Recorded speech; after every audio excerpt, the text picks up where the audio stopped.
How to add emotion in Elevenlabs. So if you want to add emotion in Elevenlabs, then what you need to do is first open up your browser and you just need to simply search for Elevenlabs.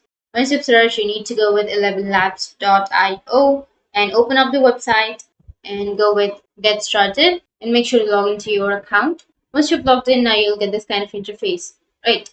So you can simply go with the speech synthesis, or you can simply go with new tab if it is difficult for you to find out the settings. What you need to do is simply search for speech synthesis or go with text to speech option, which will take you to the speech synthesis.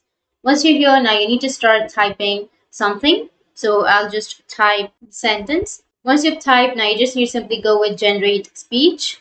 Now, if you want to change or add emotion, then you just need to simply go with settings. And from here, you will have the stability and the similarity and style exaggeration. So you can simply reset that and regenerate the speech.